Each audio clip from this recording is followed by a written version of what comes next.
I'd like to reopen the Village of Bronxville Board of Trustees meeting for January 9th, 2023, and ask all to stand for the Pledge of Allegiance. I pledge allegiance to the flag of the United States of America and to the republic for which it stands, one nation, under God, indivisible, with liberty and justice for all. First of all, I apologize for our delay. We don't like to be delayed, but we had our auditor come speak with us. The news was all good, but thank you, Alan. And again, I apologize to everyone waiting for us. Mayor's report. I just wanted to say two great things, actually. We were looking last year at this time, we talked about the hope that we would have a movie theater, and we hoped that Concordia College would be taken over, remain an educational institution. And the good news is the theater is thriving, and I went to the movie the other day. I won't give my comment on the movie, but the movie theater looks beautiful. They're making upgrades. They're making it more handicapped accessible. And Iona, many of us are going Thursday night. Iona is going to have their first set of students January 16th. No one is going to live on campus because it's mostly graduate programs. But we're all going to kind of christen some of the new facilities, and one of their alumni they're honoring who made a $5 million gift to the college for the Bronxville campus. So it was two things last year when we were all worried. They have come to fruition. Just wanted to say we're starting the year again with our big theme of walkability. We're looking at our crosswalks. I think you noticed outside, we're still waiting. Pondfield Midland, we're waiting for the delivery of overhead signals and pedestrian push buttons. And this will really help encouraging some of our young people to walk to school, even though they have to traverse the Midland-Pondfield intersection, which, you know, is a big one. We're also finishing the sidewalk with Tuckahoe. So when you walk down Avon, you will now have a direct sidewalk meeting with the Tuckahoe sidewalk, so we can walk into our neighboring Tuckahoe. And even part of the walkability, we welcomed 2 new police officers, which certainly aids in just our downtown and our walkability. And just to say, we continue just looking for places, avenues in the village where we can have anything that helps get less cars on the street and more of our residents out there. And just a huge request, anybody, we haven't heard much from the folks on the West Side Circle, and some of those changes are going to become permanent soon. And we just ask anyone who travels that circle, lives near that circle, we're ready, willing, and able to tweak any of the temporary bollards that we have there. So please reach out to us if you have an opinion on the West Side Circle in particular, because that is front burner. And I think that's all I have, trustees. I know I probably missed something, so does anyone have something? Oh, and I also just want to say farewell to Dr. Roy Montesano, who was just, I thought, just a a magnificent partner with the village, with the police chief. We'll miss eating pizza at Johnny's with him. Just a great man, and he's moved now to Florida, and I just wish him well, because he was one terrific gentleman. Anything, trustees? No, holidays were quiet, so there's not that many events, and that's why our agenda is short, because we crammed so much into, we had a lot of year-end things that we had to get done. So tonight we have a fairly short agenda. Just something today, I was talking to the chief, today is National Law Enforcement Appreciation Day. And we should say thank you to you and your officers every day, but please convey our thanks for how well you take care of the village. Yeah.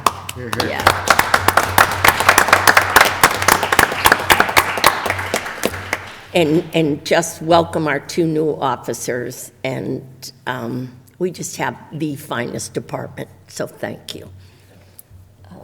Anyone else? No, I think we will go to our auditor's report, and then I see our county legislators, chief of staff here. So perhaps if you want to add something after the auditor, Devin. Oh, yeah, of course. Before Jim Palmer, if that's okay? Yeah. Okay. So Alan Cassay, come on up, and thank you for being here. Very welcome. Good evening, all.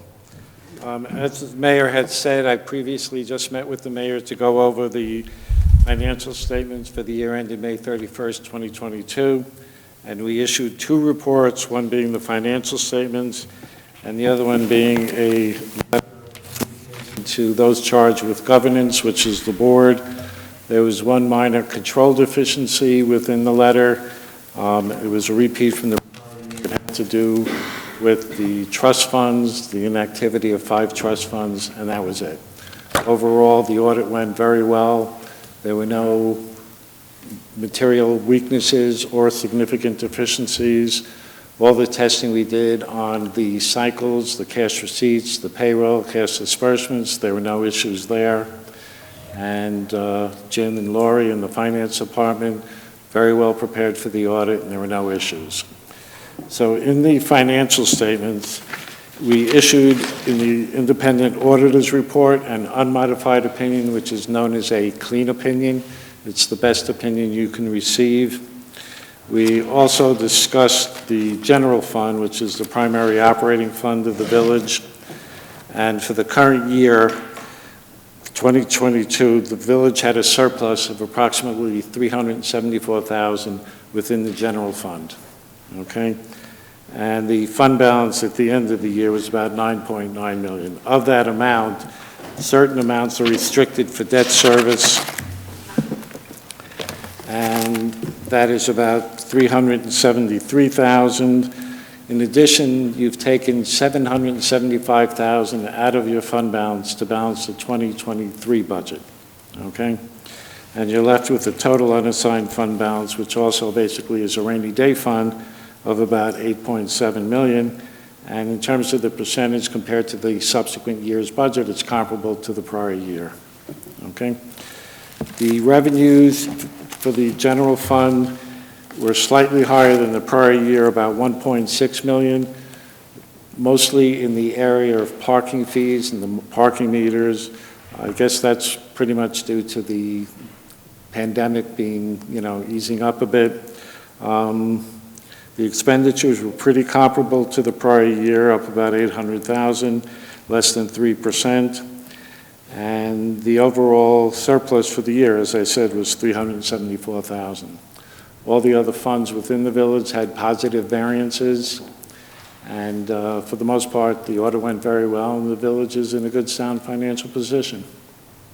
So, we like to hear that. And just to clarify, the funds that were inactive are very they have specific library funds, correct? The special purpose fund. Special purpose. You receive trusts, certain people who make contributions to the village, and they often attach certain requirements. It's basically a restricted grant, so to speak. Right. Which means you could only spend the money for those particular purposes. And my understanding is that the purposes for these 5 trust funds are very, very specific. Right. Okay? And that, as I said, it was a control deficiency, which well, for the most part, all it means is that it's information for the board just to consider and be aware of. That's it. Okay. Okay? Trustees, any questions for Alan? Alan, can you just talk a little about the fund balance percentage and then the overall dollar amount and your thoughts on that Well, as okay. it pertains to us? Sure. The percentage of your unassigned fund balance is about 47% of your subsequent year's budget, which was the same percentage as it was in the prior year, okay? But you can't only look at the percentage, you have to look at the dollar amount. That's your rainy day fund balance, so to speak, so in case there is a sewer emergency or a road emergency where the village needs funds immediately, you have it available, okay? The state controller recommends a percentage, maybe slightly less than that, 25 to 30%.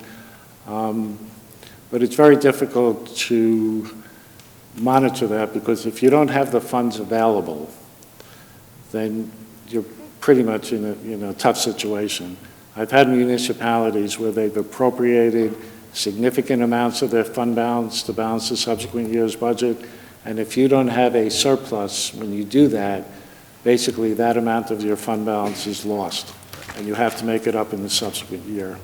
So if you have 2, 3, 4 years of that type of activity, your positive unassigned fund balance will then turn into a deficit. And the result that I've seen in all these municipalities that have done that, they've had excessive tax increases in the subsequent years to alleviate the deficit. I'm talking 10% up to as much as 20% in 1 year, okay? So my only recommendation would be to establish a fund balance policy and monitor as you go along. And in addition to that, the bond rating agencies do look very positively on those entities that do have a fund balance policy.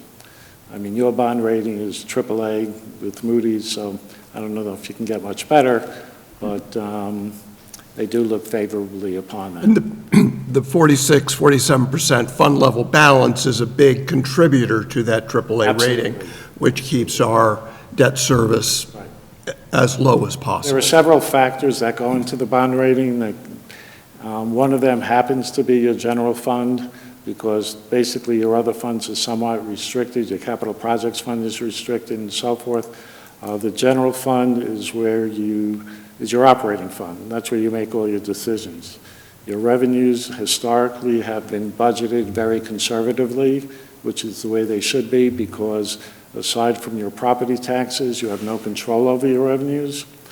The expenditure side of the budget is the area where you do have control over your budget.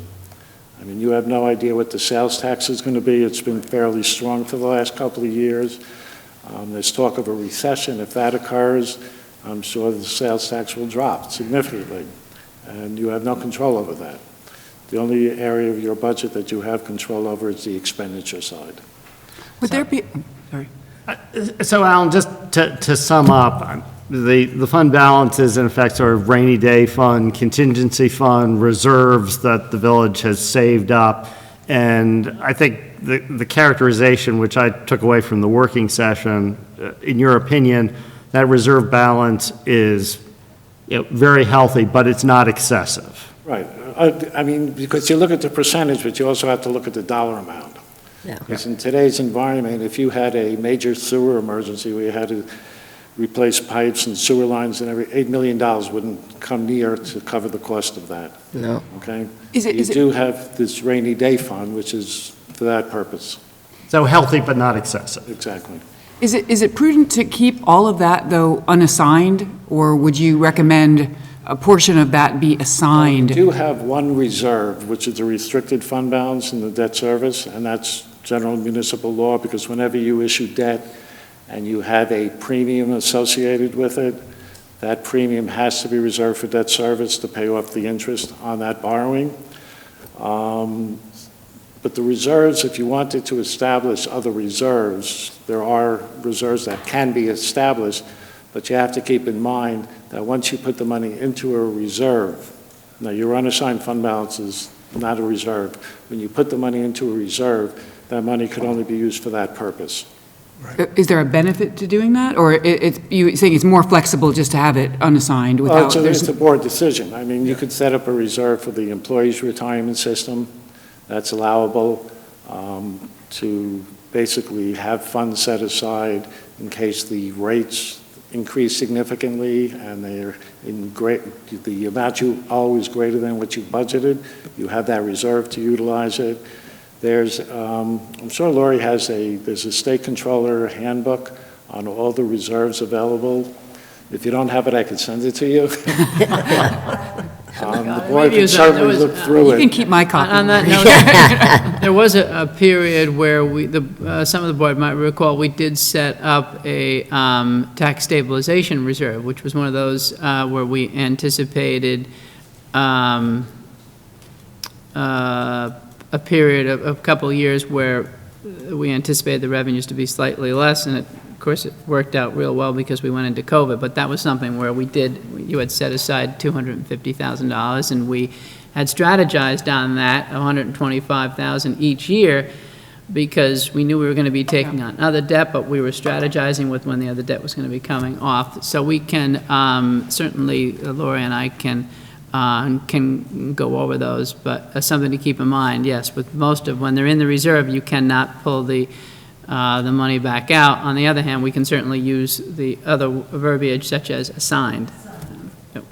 Isn't it correct, just, kind of going in the weeds, but I know why sometimes my colleagues do those assigned balances, that in the past, and we do not have it here, in labor arbitration, you can look at the unassigned fund balance as ability to pay, and that can affect an arbitrator's decision. And that was a big issue among my colleagues when they perhaps didn't have as harmonious a relationship with their staff. Is that still the same? I couldn't answer that question, but what I can tell you is that there are 5 different categories of fund balance. One is the non-spendable, which basically you have no control over.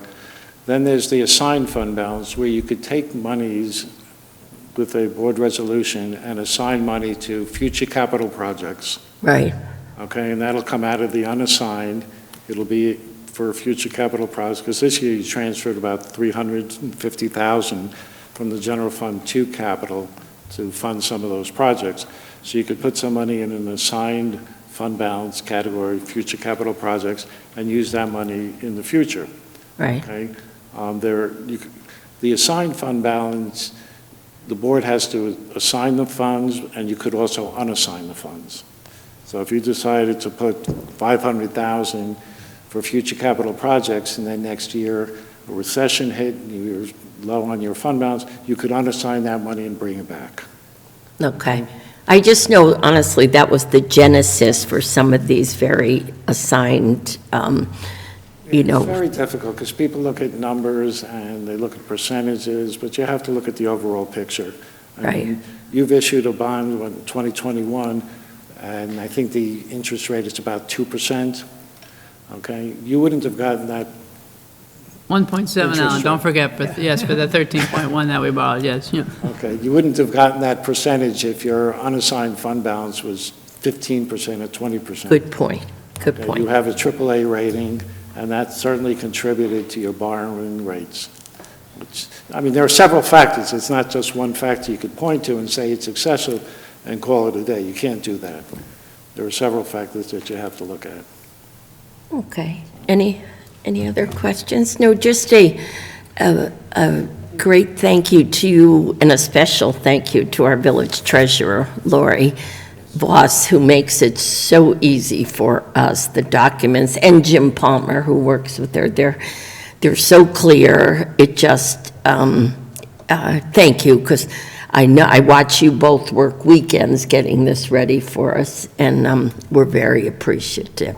And Al, thank you to you and your firm of O'Connor Davies. Your the service to our village over a number of years has been absolutely top-notch. So we appreciate that. Thank you. Thank you. All right, I am just going to, as we accord traditionally, I'm just going to take a moment, and Devin, if you would like to come up, I know you're representing our county legislator, James Nolan, who actually is at the county legislators meeting at this moment. And, It is, the session's back on.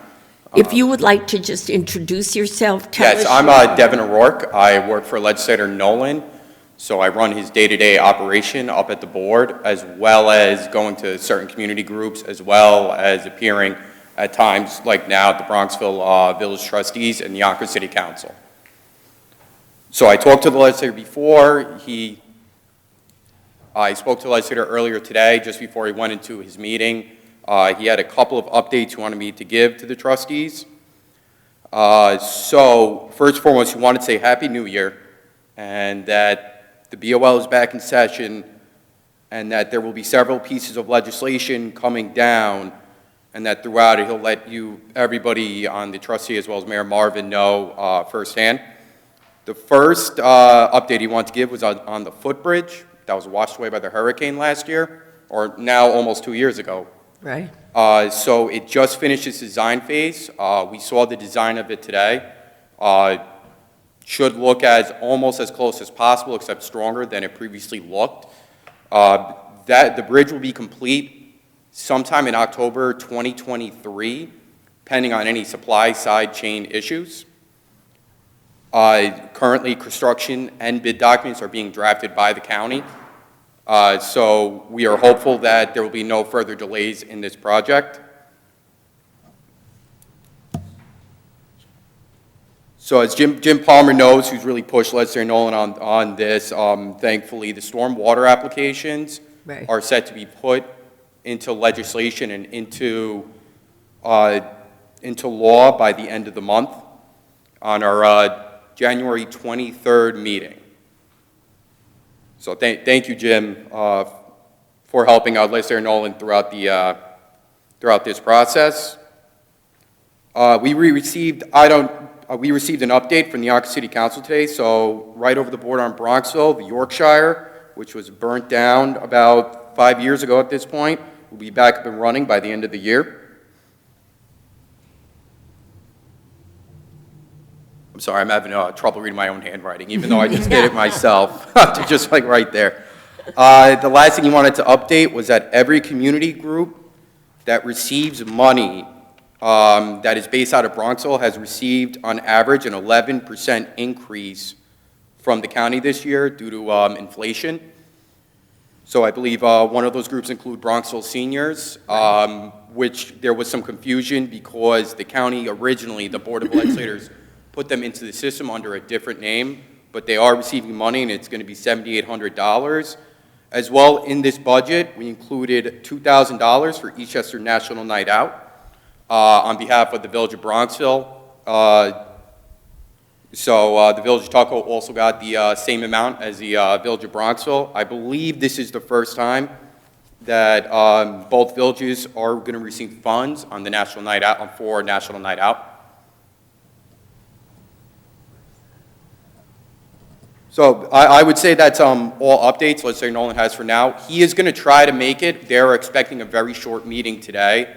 So if he does make it, he would like to say a few words about what they talk about today at a meeting. He just does want to hold everybody up in case he gets here at like around 8:30 or so. But there were only 8 items on the agenda. Most of these were appointments, which typically take about a minute or two for various boards, which Legislator Nolan chairs. So thank you. I don't know if anybody has any questions.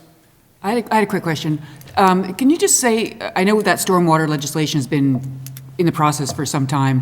What is in a brief summary, what do you think is the practical outcome of once you pass that legislation? How is that going to affect us here?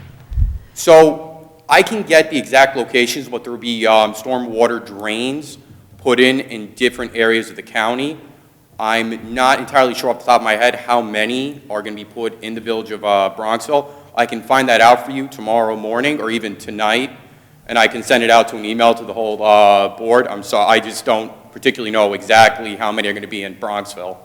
Okay, that is drains mainly, that's the, Yeah, mainly drains, so. But principally, what they should be approving on the 23rd would be the $125,000 commitment Yeah, to study the right, to study Bronx it. River Corridor at Paxton Avenue, which will match the $125,000 that the board committed for $250,000, so we can get Fulchetti and Associates on that study ASAP. Yep.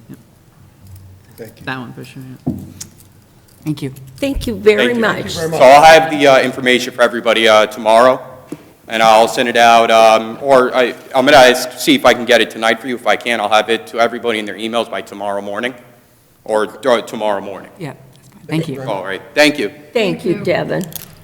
All right, Mr. Palmer, Village Administrator's Report. Let's see, just a couple items. I ask that everyone try to read the village newsletters that we circulate. I did put a piece in the most recent newsletter about what to do in the event that someone sees water running down the street. And just a reminder to residents that might have houses under construction when they're away, but as expected, there were some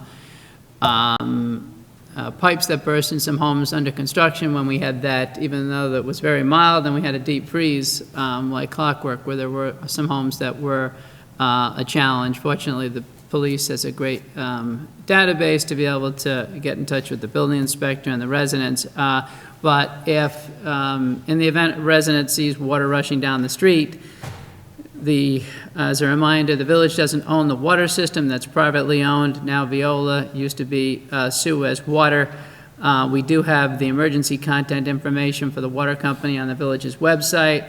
And of course, residents can also call the police department. The police department will put a call in. I did get some emails on Christmas, reached out to the water company as well, but just as a reminder, for residents that might be going away, you might want to consider turning your main water valve shut off, and if your home is under construction, make sure your contractor knows where the shut off is and what to do. But again, if you see water rushing down the street, Viola is not always circulating in the village, so please call those into the police department, and they'll notify also the DPW and myself so we can make sure that the crews get out to salt. But I just wanted to mention that.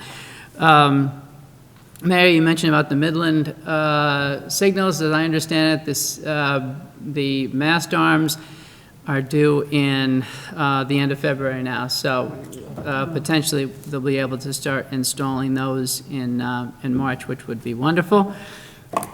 Just wanted to remind everyone that to not also discharge water directly out to municipal sidewalks and roads. We've seen that again, with these deep freezes, creates an icing condition. And I just wanted to mention, Mayor, of course, we've been working on the design for the replacement of the equipment at the Sagamore Park. And just waiting for a final estimate on that equipment so we can purchase that through state contract, because it will take several months to get the equipment. I know many residents are anxious to see that replaced. And Trustee Knapp and I have met with several residents up there, and the goal is to replace that 6 months to 2-year-old and 2 to 5-year-old equipment, and have it in place by the early part of the summer. So in the meantime, the DPW did do a thorough cleaning. We up and removed all the leaves in the last couple of weeks, recognizing that people do use that now. I also just wanted to mention the DPW continues to install the new LED lights. Again, you had authorized a purchase of over 100 LEDs, so they're finishing installation of those. They're doing a great job of picking up the Christmas trees, too. And the Christmas tree collection does continue, yes, Going and we'll back. turn that into mulch. Okay, that's all I had, yep. Thanks. Perfect. All right. At this juncture, trustees, anybody, I don't think we've missed anything on this, but, all right, then I need a motion to approve the minutes of our last meeting, both the executive and work session of December 12th, 2022, and the regular meeting of December 12, 2022. And again, a huge thank you to Mary Ann for incredible minutes. Thank you. Do I have a motion? So moved. And a second? Second. All those in favor? Aye. Opposed? Motion passes.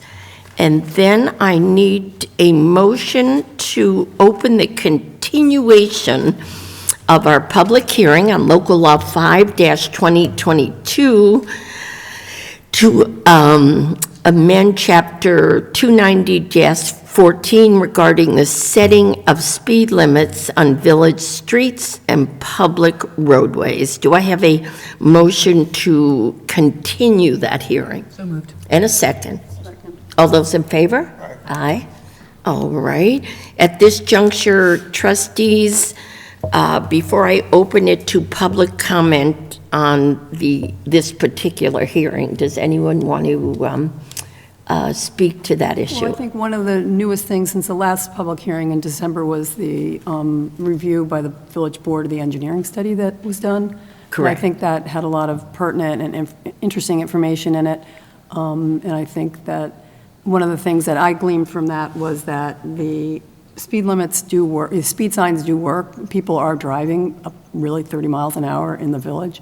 85% or below are driving 30 miles an hour. So if we were to contemplate going to 25, which we are, I feel that it would also move the speed limit down to the 25 desirable, at least for the majority, 85% of the residents or the people who are driving through the streets. Just to echo Trustee Behrens' comments, I think you were referencing the penultimate paragraph of the experts' report. This is Hardesty at Hanover, where in their conclusion section, they say, due to these factors discussed above, they write, due to these factors, as well as intermittent traffic controls such as stop signs and traffic signals, and considering the injury minimization approach, it is recommended that a reasonable lower speed limit of 25 miles per hour be implemented village-wide, which would be a rounding down of the 85th percentile from 1 to 8 miles per hour based on the sample locations observed and data collected. And I too found that helpful reading.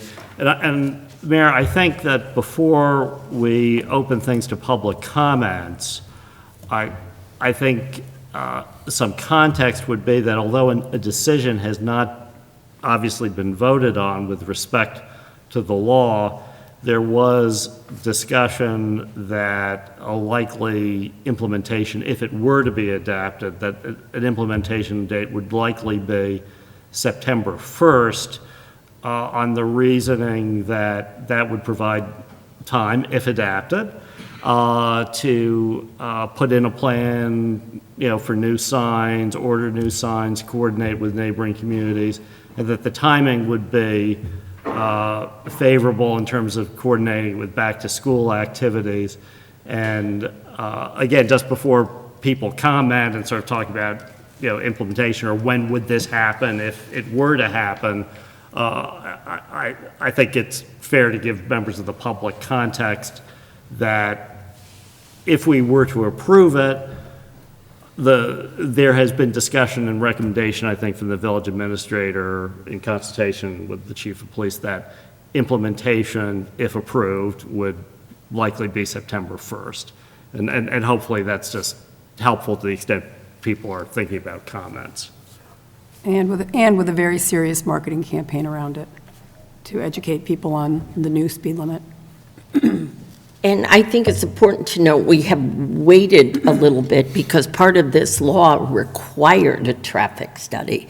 So we didn't add this, but that's part of being able to legally adopt this change. And we received the traffic study since our December meeting. And Mayor, did you just want to report on your own survey and discussions with neighboring communities informationally? It's interesting to put it in context. Our neighbors in Scarsdale have already adopted it. They've already adopted it in Tarrytown. Tonight, Tuckahoe is doing the same thing, having a public hearing. White Plains is having a public hearing. we're kind of in a similar timing to our neighbors.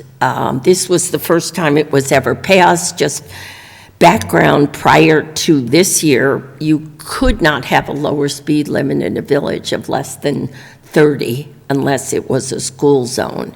And this is a big change, and personally, I think a good change, but it does require, we all agree, in fairness to everyone, an education campaign. And, we want to work with the school on this as well. We have to really partner with our schools. So that's why we're talking about a September 1 enforcement. I mean, just nuts and bolts, all the signs have to be changed, they have to be ordered, people have to be made aware, so we're not giving out tickets unfairly, that kind of thing. So there's a big education campaign that would go along with this. I think, Mayor, also would be good to note that Route 22 or White Plains Road, since it is a state road, Right. will not be applicable. This will not be applicable. That is those speed limits are designed by the state. And that also happens to be the road where most of the bad accidents caused by high speeding occur. So that's also important to Yeah. note. All right, anyone in our audience tonight who wants to talk on this specific issue, this is how we have to do it at a public hearing. If anyone wants to add any comment on 25-mile-an-hour speed limit. I know we had many of you, I see familiar faces. We had 99% of the people who came to our public hearing were in favor of us going in this direction. So, okay. Seeing no public comment on this. Wait, no one wants to comment on? Oh, sorry, I didn't see anybody's, no. All right. You're just waving your hand. Oh, sir, would you like to comment? You're most welcome. David Stern, 25 Sagamore Road. This is not exactly, what came out 2 meetings ago was the issue that the speed limit was a major positive thing, but we also need to enforce the speed limits. Absolutely. Okay. Yeah. And so, talking about neighbors, I found out that Briarcliff Manor has gotten some new technology that the police chiefs can put around to find out where speeding is happening, the kinds of vehicles that are, the volume of vehicles, the speeds, the days of the week, and I made some copies. I'm sorry I didn't know that you would be here, Chief, for the board, that I think should be part of a theme of reducing the speed to make sure that we have the reduced speed is enforced. I also want to take a minute to thank Jim Palmer for beginning to improve the walkability on Sagamore and making it more safe for the kids to cross at that Right. crosswalk for school. Thank you, Jim. So All right, I just... You know what? Perhaps give it to the chief, because the chief would share it with us. Yeah. Thank you, sir. just think that might be helpful. Thank you. Thank you. All right, trustees, I think this is the continuation of this public hearing. I think we talked in open work session that we thought we were ready to vote given the traffic study. So, council? So before you can vote, you would first want to close. Close my hearing. Okay, then I have a motion to actually close the public hearing on this subject. And a second. Second. All those in favor? Aye. Opposed? Motion Mayor, passes. the draft, the written draft before you now provides for the law to become effective immediately. So if somebody were going to move for the adoption of the law, and you want the date to be a later date, you would do so with the one modification that the law would become effective on whatever date you choose. All right, trustee If that's where Fredericks, you're why going. don't you do that?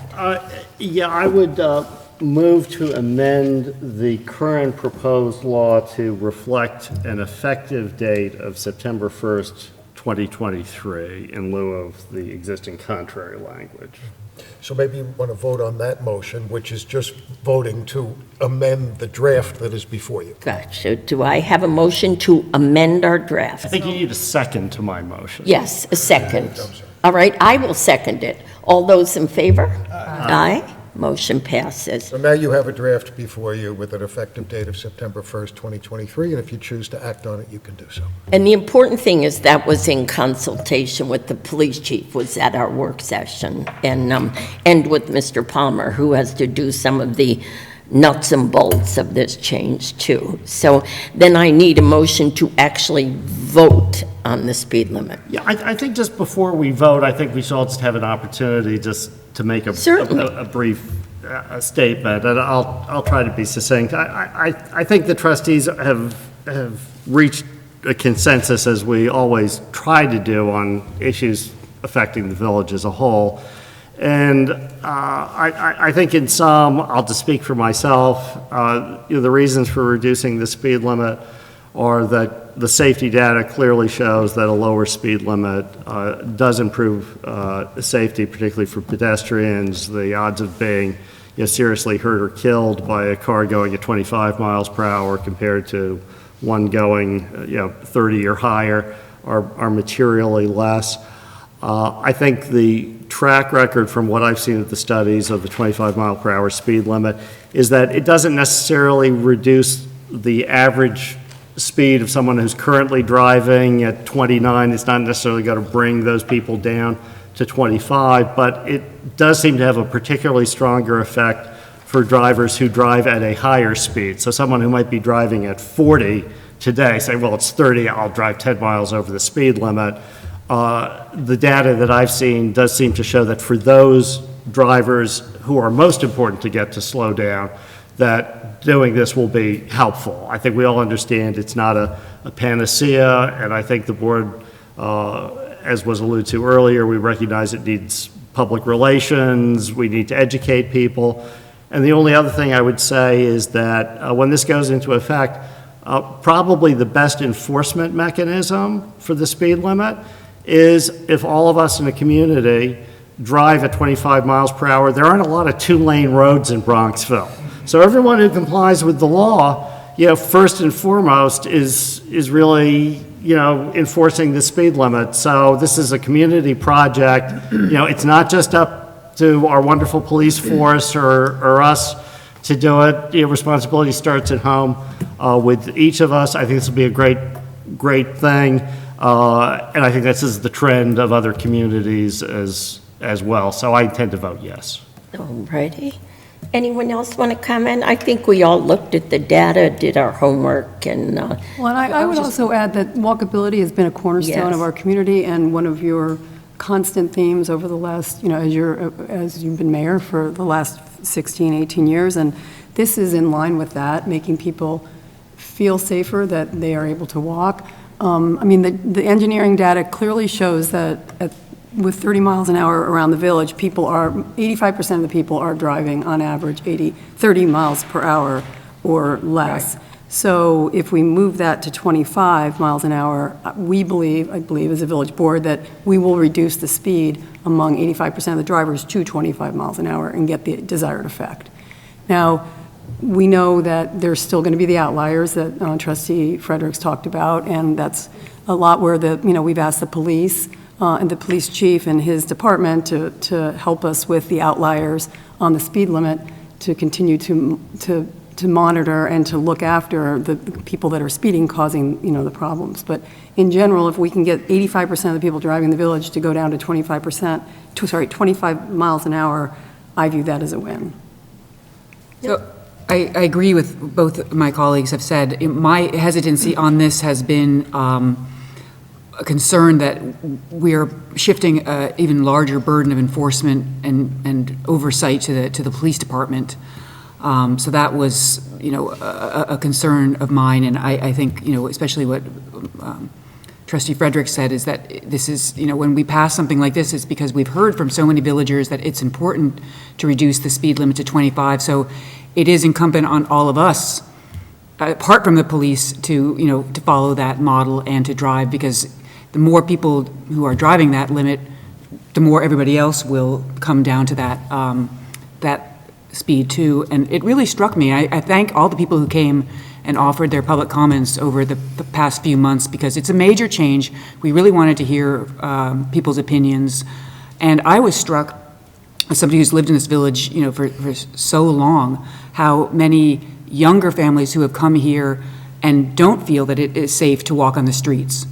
That really struck me as something that's, people move here to walk on the streets and to feel safe. So I think to the extent that we can encourage drivers to go a little bit slower, to be all more mindful of that, will hopefully change that perception again to how it was before. And I do think this whole village was designed, back in the 20s and 30s when cars were not going that fast. So the roads are designed to, to bring people's speed down. So hopefully that will help us go back in that direction.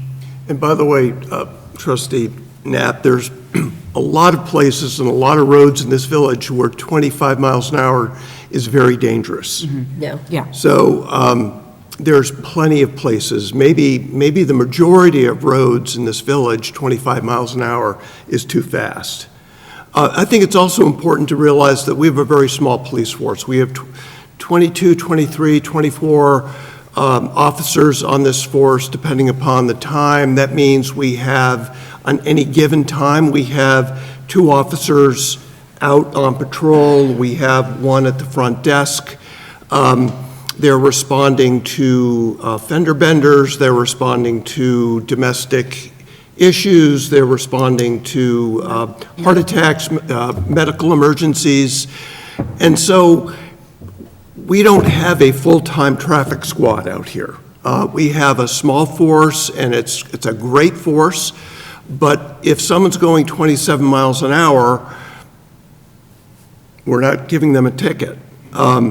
But we need to focus on that 15% that is really abusing the speed limits and making the village unsafe. But that could also be a lot of people who are living in the village. It's not necessarily Uber drivers and DoorDash people. And Amazon trucks. No. No, well said. I agree wholeheartedly with my colleagues, and I think it was an issue. The village came out, we heard you, we listened. So I would like a motion to I just approve want it. one last point, Mayor. I Certainly. do think that there's been a lot of comments about enforcement. Every single one of us up here is very concerned about enforcement. I know the chief is very concerned about enforcement. We're going to continue to enforce, but the police force cannot be everywhere all the time. But it's going to continue to be a major focus of this board.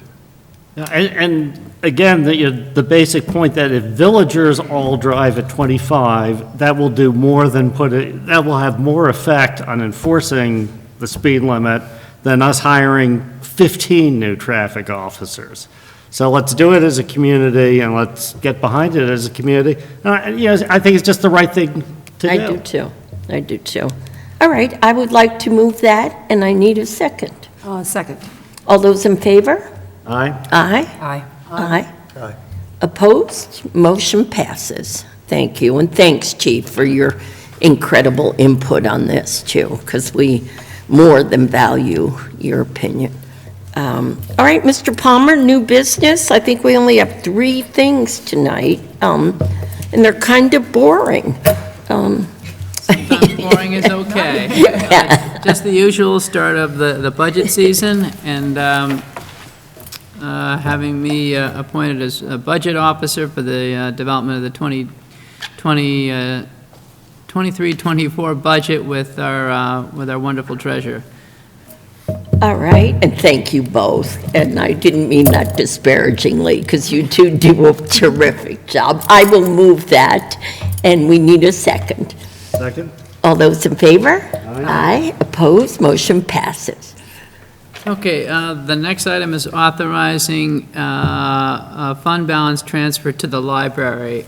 This is for the remaining monies that was authorized in the 21-22 levy for the library, which was left untransferred, if you will, to the library. And this resolution would authorize the transfer of that money to the library fund balance, So just as a recap, the village, the library is largely reliant on the general fund, that is taxpayer dollars, with the exception of some small fees that they get for the Jaeger room and for some fines. But again, it's principally coming from the general fund. So as opposed to transferring that money all at once, since we have one treasurer and the library is fortunate enough to have CPA and financial record keeping over here, utilization of the village accounting system, the treasurer's time, my time, the library doesn't have to have that whole separate function. Right. So that being said, we pay the bills on behalf of the library, another set of eyes on the vouchers that are processed from the library. So again, what this is authorizing is you authorize a certain amount in the budget to transfer to the library fund. We had not transferred all that, so this will authorize that. Would someone like to move that? I'd love to. All right, and a second. Second. All those in favor? Aye. Opposed? Motion passes. And then we had one addition. Sorry, yes, I just found out today, yes, that we were, the village participates in every opportunity that we can receive monies from outside the village, and the village has participated. I guess this is somewhat of a new DWI program, which is called the High Visibility Engagement Campaign Grant, but the village has traditionally always participated in this. So this simply authorizes us to collect the maximum amount, up to the $10,000 that the county is offering to reimburse for the village for those DWI stops that the police department did over the course of the fall and early part of the winter. All right. I'll move it. And a second. Second. All those in favor? Aye. Opposed? Motion passes. Trustees, I'm about to open it up to, Just want to make a comment, Yes. Mary, but we talked about the 23-24 budget season. I want to just tell Lori and Jim how appreciative I am, having been involved now, Mayor, I think for 16 budgets. No, 18. 18 budgets. The budget process is night and day from when the two of you came. So night and day better. yeah, So thank you very much. I second that. Thank It you. used to be, we used to be here 7 evenings in a row with sandwiches from 6 to 10 o'clock Yeah. with big sheets of paper. And you coming here brought us into first the late 20th century and then into the, Yeah. then into the 21st century. So thank you. It was painful. Yeah. Thank you. All right, then anyone in the audience who's here tonight can stand up and talk about any topic, and if you would just kindly give your name and possibly address. Thank you. And 3 minutes, right, Mary?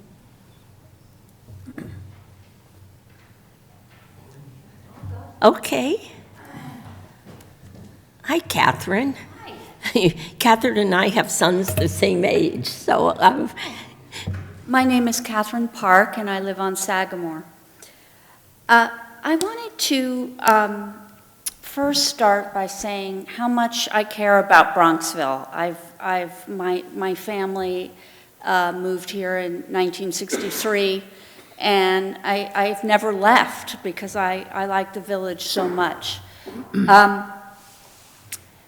But I have to say that there are some issues in Bronxville that I believe have adversely affected both the safety of villagers and the quality of life in the village. These include lack of adequate trash removal, traffic and parking laws that are not being upheld, and there are frequent traffic situations that are dangerous. For example, I often see, I've seen several people run red lights recently, right on Pondfield Road. People often do U-turns to get to a space on, because you see a parking space and that's premium, but they're doing U-turns, which is dangerous. There's a lot of double parking in the middle of the street, particularly on Park Place. This creates a situation where, are you going to play chicken and go into oncoming traffic, or are you just going to wait 10 minutes? I've seen people, I've gone past cars and there's nobody in the car, and they've just left the car there. And then there are, parking infractions where I see people park in handicap spaces. They're without a handicap, mark. People park where there is no space at all. There's, sort of at the edge of a space on the road. People park every day. People park in the authorized for police use only on Pondfield. I think there are 2 of them, but there's always somebody in there, and they're not in the construction. It's they're there. So all of these things just make the village feel like the quality of life is going down, and also that I think there's an accident to harm someone waiting to happen. So I wanted to bring this to you to voice concerns. I know that many fellow villagers, friends of mine, feel the same way. And I would love to see more of a police presence in town and ticketing people to stop this. I'd love to see more of trash collection. They're overflowing in town.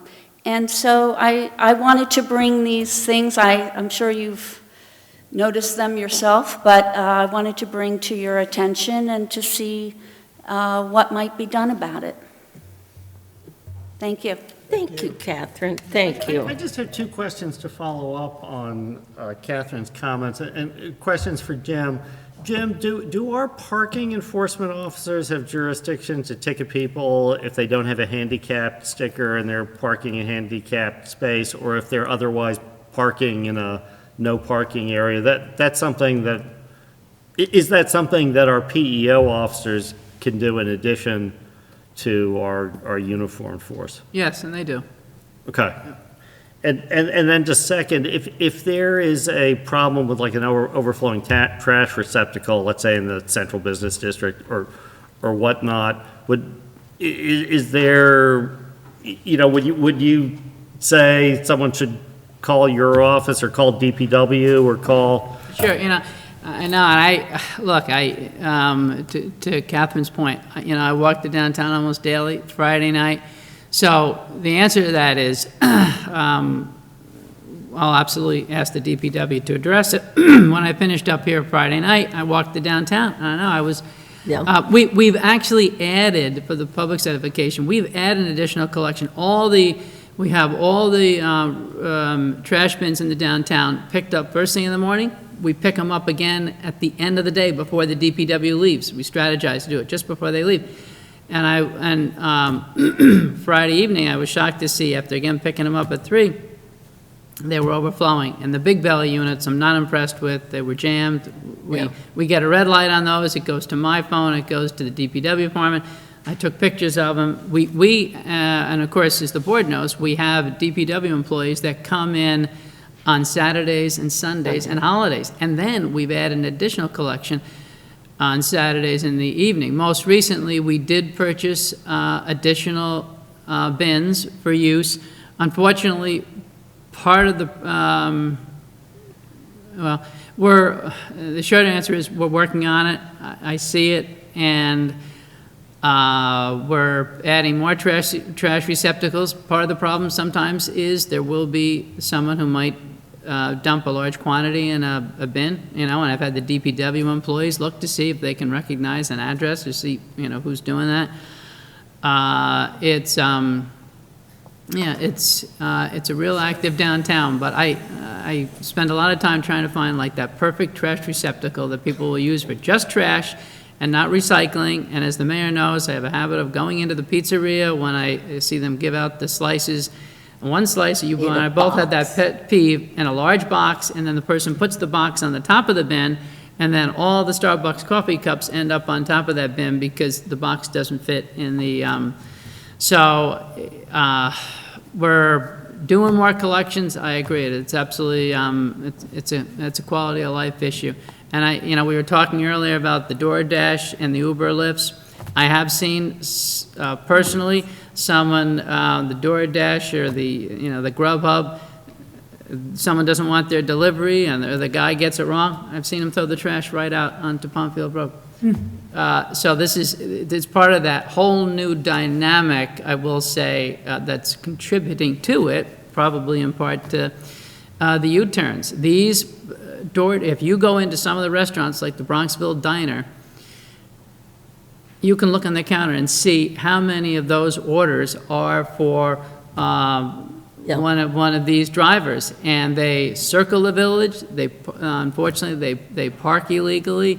It's a challenge. We're getting hit real hard with them. And as we mentioned, we were just talking about this in the prior meeting, that tickets don't deter them. It's just, unfortunately, seems like a cost of business to the DoorDash people and the Uber. They just pass it on to their overhead. And but to that point, the board is going to be meeting this week to review a scope of work that we have for a consultant to evaluate all the dining programs that the village has, including the sidewalk dining that we've had in place for a long time, and of course the street dining. And one of those items that they'll evaluate in conjunction with that, is there something else that could be done with Park Place, given that at times it does seem like people are just double parking throughout it. And even there, coming out of COVID, we've observed just a change in habits in general with deliveries. Delivery companies used to come in the early morning. Many people were not even aware of it. They come in at 5 or 6. Now these drivers are making it up to the village in the middle of the afternoon, and sometimes can't find a spot at one of those commercial loading zones, such as right in front of Lang's, and he starts to, bang his horn, or he's waiting for someone to pull out. And that's just part of a dynamic that I don't see that immediately changing, but that's just seems to be when they're getting to these deliveries now. It's not at 5 in the morning. So all that's kind of contributing, but we've been putting a lot of resources into Park Place and having the PEOs there, but it's obviously it's not enough yet. So Yeah, just 15 seconds. I mean, this all goes back to the importance of walkability in the village. If we can encourage people to walk to the village and pick up their own food from Heiko or whatnot, that's one potentially crazy DoorDash car off the street. If we can make it easier for more kids to walk to school, it means we don't have that parking line running out practically into Tuckahoe, for the school pickup. And Mayor, I know you've made walkability a priority, but, if there's sort of a central theme in so many things that we do, it's, cars are causing problems. If we can make it easier to walk, even if it's 5% more people doing something, walking, it'll make a difference. Catherine, thank you for taking the time to come. And we literally were talking about exactly what you mentioned. And I know you love the village, and I'm just glad you came tonight. Thank you. Anyone else want to talk on any topic tonight? No? Okay. Thank you for coming. Thank you. Oh, I'm sorry. Yeah. Hi, how are you? Mayor Marvin. Hi, nice to see you. Hi, hello to everyone on the board. My name is Kristen Smith. I live at 46 Elm Rock Road. I just wanted to start by saying thank you for meeting with us prior to the holidays, if we could all recall that time. Yeah. On November 14th, listening to our concerns about the proposed crosswalk at Route 22 and Elm Rock. I'm mainly here to get updates from you on the email that I sent on November 30th to you and the email that Nate Weber sent on behalf of over 30 neighbors of mine on December 2nd. But just to reiterate for those in the room who aren't familiar, I am all for safer streets. I completely support the lower speed limit. I think that's actually going to be a great change. I think there's something about just like $20 versus $19.99. I feel like seeing the 2 instead of the 3 in the speed limit is going to make a good optical difference in the speed. I walk my son to school every day, even in the winter, maybe not on pouring raining days, but most of the time, so I have a vested interest in walkability and safety for children to walk to school. My objection to the crosswalk itself is more about, and I think you guys know this, it's more for people who don't know this, is about the process of how it was decided, what location that crosswalk would be in. Not against crosswalks, it's safer crossings for children. I just want to better understand, and you know this, and you know this is maybe will come with time with the new consultant that was hired, but I want to better understand the process of how it was decided that it would be at Elm Rock in 22. In the RFP that you have from March 21st, 2022, there's talk about, on page 2, community consensus for the safe route to school. I want to better understand what community consensus back in March was when a lot of us were not aware of this project. And also, it mentions in March the crosswalk was well in advance, quote unquote, and so I just want to, I wasn't aware of the crosswalk until much further along from March. So process is just something that we're all very concerned about, a lot of us, and that's something that I just wanted to get an update on when the new consultant will be hired so that there can be broad community feedback to that consultant, because I wasn't aware of the first process that happened. My other objection originally was more about the proposed corridor on Elm Rock. That would impact me personally and selfishly in a lot of ways, and I know, I understand that. But the crosswalk actually doesn't impact me that much. It's on 22, I'm on Elm Rock. But when I started thinking about all this stuff, I'm actually really concerned about the safety of putting a crosswalk in an uncontrolled intersection with no traffic lights. Elm Rock and 22 is actually almost the halfway point between the 2 stoplights. I know in the last meeting, people talked about max speed achievement when you're in between. At what point can people achieve max speed? I would argue it's almost around where Elm Rock is. It's a road, as you know, it's a New York State road. We can't change the speed limit on that road. Cars, trucks, beeline buses, emergency vehicles. My husband there was a police car chase on Saturday afternoon on Elm Rock northbound. So it's a road where I'm a little bit worried because all the other crosswalks along 22 are in 20 to 25 mile an hour school zones near Iona, near ICS. The one on Midland is near our school is in a 20 mile an hour zone.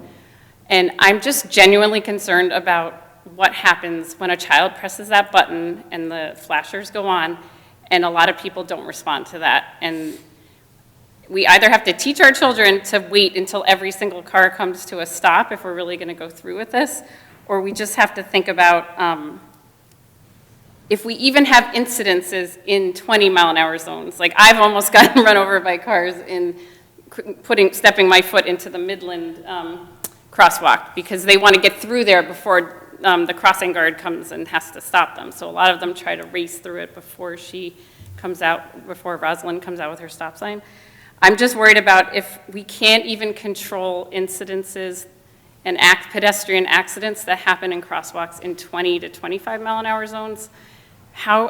What is the reasoning of that first consultant that we could do this safely on a road where I know the speed limit's 30, but let's be honest, a lot of cars travel at dump trucks, demolition trucks, beeline buses travel at 35 to 40 miles an hour. So that's kind of like the broad perspective of my concerns.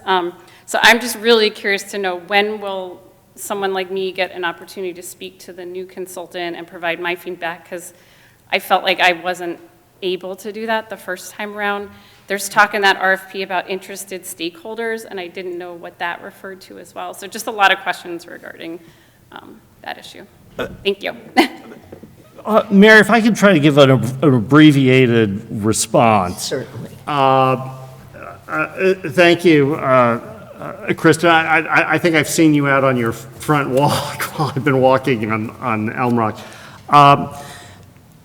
You've obviously raised a lot of issues, and I can assure you that that the merits issues have certainly been looked at and have been matters of concern for Trustee Barron's, Trustee Knapp, and myself, who have been sort of at various times been part of sort of an informal working group committee along with Jim Palmer, looking at various proposals and working with consultants. I think a threshold question is, is there something that can be done between the Pondfield intersection and the Tanglewild intersection that's a half-mile stretch? People cross it every day today. We aren't going to put up a metal divider to prevent people crossing. People clearly do want to cross, and in my view, should be able to cross. So question number one is there a methodology to make a crosswalk that is better than what we have? Because, there's no way to make it perfectly safe in all scenarios. The question is, can we make it safer? Can we make it better? That's one question. And the second question is, if such a crossing is possible, where's the best place to locate it? And then third, is there sufficient demand to really justify it? Are we building this for one person to use, or, are there a group of people who are going to use it, particularly people who live, east of the post road? Those have all been subjects of concern. Now, we were all here for the November meeting, and all of us, I think, expressed the apologies in retrospect, hindsight's 2020, that that there was some more of a dissenting view that hadn't been brought into the process. Frankly, I think none of us were aware of certain concerns, but we should have been more affirmative in digging them out. We did have a town hall back in October 2021. We have had a forum with consultants. I think the mayor's prior letter discussed that one of the things that we were looking to do, get another consultant to just sort of kick the tires, maybe have another forum where, folks can ask questions of the consultants, of the experts, because, I'm not a New York State Department of Transportation licensed expert. I'm sure you'd rather hear from people who do this for a living than from me what their responses are. But I think it's fair to say, Mayor, that this is one of the issues. You've asked me to go back over the chronology. I've been doing my homework. This is my chronology of all the work that's been done. It doesn't mean that it's been perfect, but we've been reviewing the merits process, and I think that we're going to be discussing at the working group session later this week that Jim mentioned, the trustees about where we are. And the last thing I'll say is, none of us individually speak for the trustees. And, Kristen, you're more than welcome to call me or send me an email at any time, and you and I can talk. I'm happy, I don't want to waste everyone else's time. But the board can't really respond. The mayor can't come back and say the board has decided X, Y, or Z, because we make decisions in public. So we're gathering information, we're looking at things. We're trying to figure out what the best way is to, get more input or more opportunity to be heard so that we can cure that part. It doesn't mean that we're necessarily going to start over on the merits or not do the right thing, but on the merits, but we want to hear everybody. And, that's something that, I think we've gone a long way towards that process. And just to clarify, I think you mentioned this, I think that there is a general misperception in some quarters who have, focused on the issue, that the crosswalk and then some consultants' concept ideas of having a pedestrian walkway or no parking or jelly beans in the street to create sort of a physical delineation of a pedestrian way in front of folks on Elm Rock. None of that was part of the crosswalk proposal. And frankly, our working group was still working with the consultants, just getting ideas. And I think part of the delay in the process, and hindsight's 2020, what my view was, we didn't want to actually even come to the trustees with a proposal until we got something from the consultants that we were comfortable doing. I think all of us who looked at the Jelly Bean proposal said, this probably isn't going to fly. But then I think, some people got concerned, there's this, it's all part of the same package. Crosswalk means you're going to get jelly beans and no parking. It's really a separate issue. So it's a little nuanced. We're going to try to clarify things and, I think fix the procedural issues. But I'm sure if the mayor hasn't, responded, the trustees are going to do X, Y, and Z. It's simply because, we only get together so often. But I think there'll be an update pretty soon, and it's something that we want to move on because we don't want to let the grass grow under our feet. May I ask a question? My name is Megan Sherry. Get up to the, can you come up to the mic? Thank you. And to answer, just to follow up on trustees, we actually are having a special work session, which we often don't do this Wednesday night, and this whole conversation, so the five of us can talk together. And this is one of the issues on our agenda. Yes, I'm sorry. Hi. Sherry. I live over on Greenfield. I have one question. How did they come to the idea of the corner of Paddington and Elm Rock? Why not Fordle to Sussex and Sherman, where there's very little traffic, where the kids could then cut through there and then go right to Pondfield, where there's already an existing sidewalk? That's, to me, a very I don't get it. Again, I'm happy to set up a conference call with you and Chris to address some of these. And again, I think there will probably be more information coming as to specific rationales. But the short answer is that, amongst other things, there's New York DOT guidance that says in a residential area of this particular density, you typically want to have a crosswalk about every, I think it's 0.4 kilometers or every quarter mile. Paddington Elm Rock is the midpoint in a half-mile corridor. If you were to sort of say, well, there should be a crosswalk in It's a accordance dead with end. guidance. It's a very, very small amount of people that would be affected coming from Paddington. Yeah. So how do you expect people no. to come? Are they going to be walking a lot? Like, I Well, feel like well, we were all like Elm Rock, Greenfield, Oriole. We were all really left in the dark, and there's a lot of questions that people keep asking it. I don't know how to answer them. Well, I know some people who live on the east side of Route 22 who would like to have a crosswalk at Middle, at South, at Paddington, at Dusenberry, at Fordle, at Sherman. They'd say, great, then let's have 8.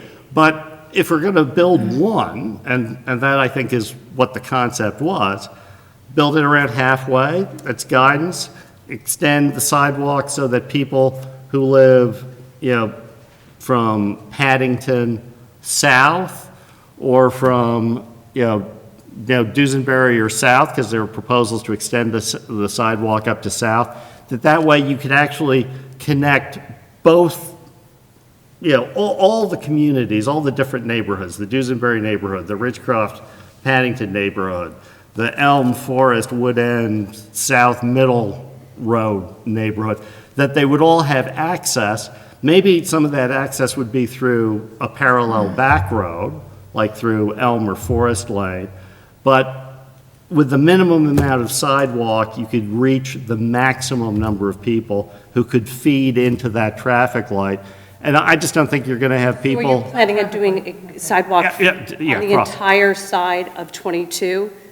No. In fact, one of the rationales, I think, for citing the crosswalk in the middle there is that if you connect Paddington to Dusenberry and then Dusenberry to South, just those 2 blocks effectively are going to give access to the crosswalk to everyone who lives on the east side of 22. But the other logical reason, frankly, for having it at Duesenberry, there are a number of other rationales. The nature park is at, the end of that street. The Simonoi is at the end of that street. A lot of people who like to walk dogs go to an area which shall not be otherwise referred to walk there. I see nannies in the nature preserve, I saw a lot of them during COVID when I was at home, and you just go there. It's not COVID anymore. Yeah, I know, but the point is that, the nature preserve is a popular place to go.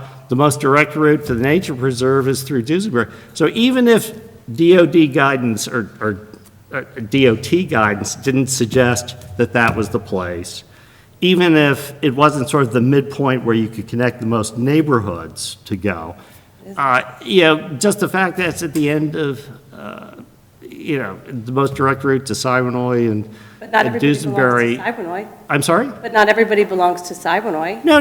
That's not even in the village. That would be a Tuckahoe issue. Well, ma'am, I'm happy to carry on the conversation. I think it's very short-sighted. but- Megan, could I ask, can you generally summarize, like, when you mentioned the people on Greenfield and Oriole, First of all, I am what's really their general? downtown, and I'm getting bombarded with Yeah, questions. what are they, are they? Very que- upset with this. Why And I upset? believe that people reached out to me a year ago via email, and I said, this is a bad can of worms to open up. You're going to affect people. Look at what happened with the lights. I just want to hear what she says. Look what happened with the lights. The entire community got divided, right? When we Yeah, no, I'm just trying to understand, what is what? I think it's I think it's going to kill the beautification of this village. I think what has happened in some of the areas looks terrible. I have people that won't even look at certain streets now because of the jelly beans or whatnot. And I just don't want to see it to happen to a fine street like Elm Rock, which is one of the nicest streets in town, and that is beautiful. And now you're going to have crosswalks with lights. Can I finish, sir? I just think that it's very short-sighted, and I don't think it's appropriate for this community, and I think it's going to divide a lot of people, and it's going to be a big disservice to, in the long run, to everyone in the community. It's mainly the discussion around the potential building up of something on Elm Rock itself. Yes, Elm Okay. Rock and on 22 with flashing lights and whatnot, there are two other options. Why can't you do some kind of a corridor to get to where the chapel school is, or on Pontfield Road? That's a five-way street. Why not do it there? Why does it have to be Elm Rock? I just think it's a very short-sighted, as a resident and as someone that works in this village and sells homes in this village, I don't think it's a good idea.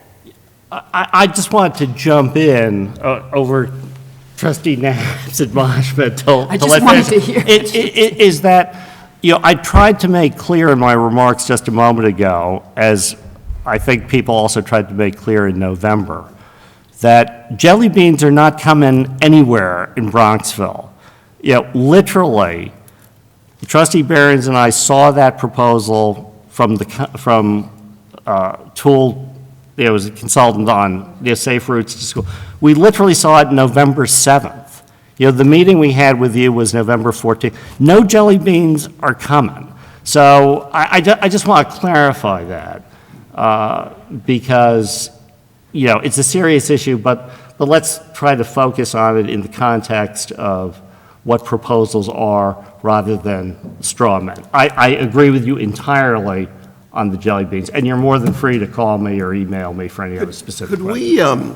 Would you mind, Mayor, if we took this, kind of reverted back to public comment and sort of took this away from a Q&A session? I mean, we're going to have a workshop Wednesday night when we'll be talking this, the public is invited, but I think the purpose of this is to receive comment from the public. I mean, I don't mean to step out of bounds, but I know there's a lot of things there's a lot of discussion that needs to take place, but I think this is the forum to get public comment. I think it's well taken, and I will just reiterate that if anyone wants to contact me offline, I'm happy to be receptive to any resident.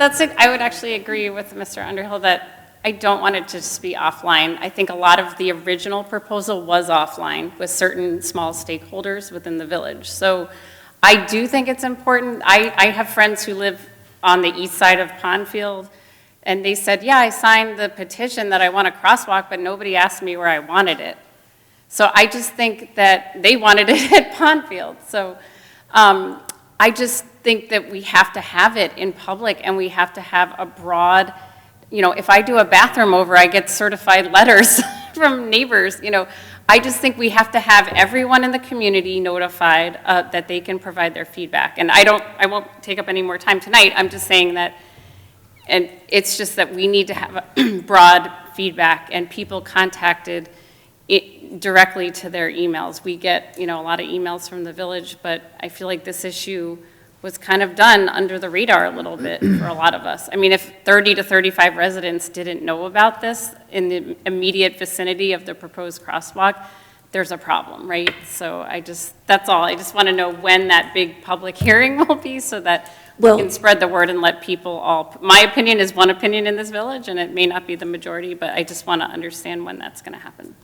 Okay, Kristen, what we're going to do, thank you, by the way. What we're going to do is this group is going to meet Wednesday night at 6 o'clock. This is a front burner issue for us. We're going to figure out the consultant that Mr. Palmer and I interviewed, the same gentleman who did, frankly, some incredible work for us over on the west side. And we're going to have a consensus, or sit and develop a consensus between the five of us. And then, and I hope I can speak for people and have a plan of action going forward. And I think, are the documents on our website as to what the professionals, the gentleman who suggested Elm Rock, for example, are those documents on our website? Mayor, I think that... Because we certainly could put them there. I think that we had assumed that part of what we would discuss at the work session is what to put on, because I think we should agree on the body of stuff to go on. I will be, and Jim will be prepared to address, but we don't want to be doing things in drips or drabs. Right, okay. And just the comment, I agree, this isn't a time to exchange, have the whole debate. But Kristen, again, I just have to respond to one element of your statement, because I think that there's this view going around. I'm aware there was an original petition which, asked more generally for crosswalks. My understanding is that the mayor has been given, a recent list of many, many families which specifically support the Route 22 crosswalk at the Elm Rock location. So I'm not going to debate the merits, because everyone's entitled to be heard. Don't get me wrong, everyone's entitled to be heard. But I'm happy to talk to anyone about the facts, because I think there have been some factual misconceptions. Yes, there was an earlier petition that sort of said just crosswalks in general, but I think there's a little bit of a mythology that, there are only 5 people who want a crosswalk at Elm Rock. It doesn't mean it's going to happen just because 5 people want one. But my understanding is the mayor has actually received a petition signed by a lot more people actually than the original one, specifically endorsing that location. Again, that doesn't mean that that's the only thing that you look at. But again, I'm happy to clarify any factual issues. I think the trustees are going to try to get the factual record out there so everyone can actually just look at a piece of paper rather than having to come to a board of trustees meeting and engage in Q&A. And I think, Mayor, you're absolutely right, and Bob, Deputy Mayor, absolutely right. We're going to get information out. We're going to put it on the website. People can, look at it, and then we can have a further discussion. But I do think that there have been some misconceptions, which we're also trying to clear up at the same time as we try to clear up, the issue of notice and giving everyone an opportunity to be heard, which is something we all feel strongly about and are committed to as well. And I think just for everyone here, I think our idea was to take a pause here, because frankly, the last thing we want to do in our effort to promote walkability is to unintentionally divide a community. And so we have to figure out how we can come to a consensus on what we want to do, because we're too small a community to have to get at that level. And and I hear you, and I appreciate it, and we really are, we scheduled this meeting Wednesday night purposely to discuss this, and thank you. Yes, sir. Hi, Mayor Martin and Board. My name is Justin Smith, no relation to Kristen, others. We're nearby neighbors. I live at 1 Deuce. I've spoken in the last couple meetings on this topic, did not intend to speak today, but in light of a couple of conversations, I just wanted to, and in light of the Wednesday meeting you've alluded to, wanted to just raise a couple of points for your consideration. First of all, as Kristen said, I wanted to emphasize that and I think everyone else I know who's not in favor of the crosswalk is in favor of walkability and generalized walkability. So it's not, to the extent that that's an issue, that's for this particular issue.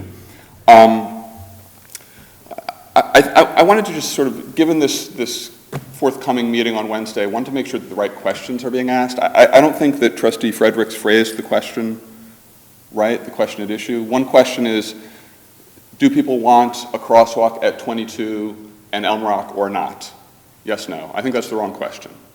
I also think it's the wrong question to ask. Is there a way to make it better by creating a crosswalk some point across 22 between Tanglewild and Pondfield? I think that question answers itself. And it's not, if we're going to build one crosswalk, where between those two places should we build it? We should build one first at Pondfield or at Tanglewild. Those are the first two. If we want to build a third crosswalk, then the question would be where between. There's no crosswalk right now at Pondfield. And as we've made this point in the last two meetings, there's no crosswalk at Pondfield. There's no crosswalk at Tanglewild. Those have lights, right? This point has been made repeatedly. So the first question isn't where between those two endpoints should a crosswalk be placed. In fact, the first question is not even whether there's a crosswalk at all. The first question is, where in the village can we improve walkability by putting our resources towards sidewalks that will affect the most people, encompassing the entire village? Maybe it's this, maybe it's not. But it's not, should there be a crosswalk at this one particular point or not?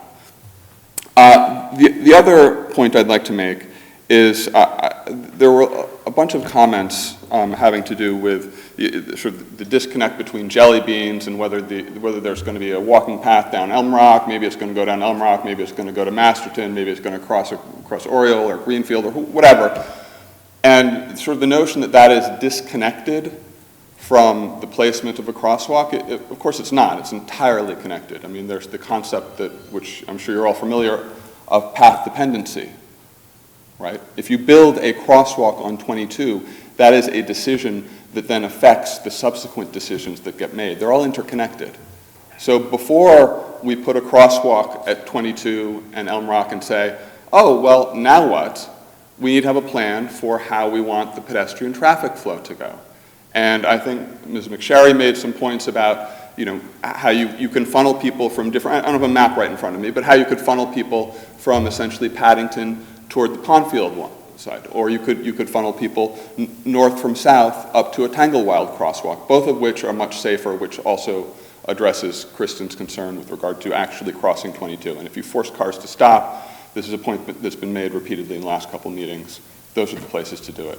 But I think, final point, the better approach is to more holistically say, how can we improve walkability generally, and where can we put sidewalks that will improve the most people in the village? Thank you. Thank you. Thank you. Thank you. Anyone else like to talk on any topic? No, I see our county legislator came from his meeting. Devin spoke, gave a very concise report, but Legislator Nolan, if you would like to say something, you're welcome. Thank you. Sorry I was late. It was our first meeting back into the new session. So I do want to say, and I spoke to Jim Palmer about it, that the stormwater application is moving forward. We've seen a bunch of them come forward today. So I'm anticipating it's going to go forward this upcoming meeting in the budget, but I will continue to check on that. We are moving forward more flood mitigation plans that could affect along the Bronx River and help relieve a lot of the pressure that we see when the storms, come. So hopefully, that continues to improve which way the storms hurt us or affect us in many different ways. I don't know if it's such an issue here. I believe the chief might be able to explain a little bit more to me. But catalytic converters, we are proposing a law to help fight the catalytic converter problem that most of Westchester is facing, to help combat that and hold people responsible. And from the last meeting, there wasn't much that came forward except I have my firstborn daughter now, so that's something personal that I like to express. Congratulations. Thank you, I appreciate it. I have a little bit less sleep now, but it's okay, it's worth it. And whatever, as always, I could do, please let me know. I'll be around, I'm always walking, and that's why I'm here. Thank you. Thank you. Thank you. Thank you, James. Congratulations. Yeah.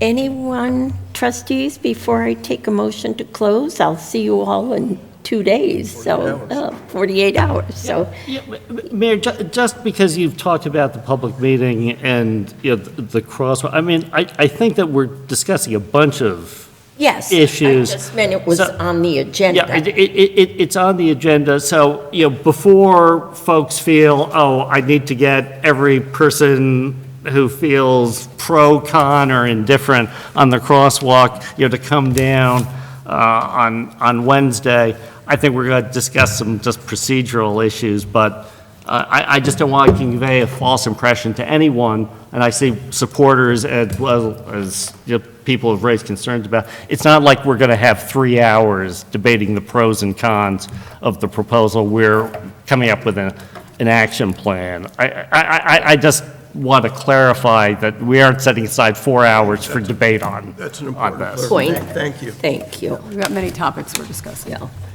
All right, then when is our next meeting, James, our date? 13th, February 13th. All right, so do I have a motion to adjourn the official meeting till February 13th? So moved. And a second. Second. All those in favor? Aye. Aye. Opposed? And thank you, everyone, for coming tonight. I appreciate it. Thank you. Thank you.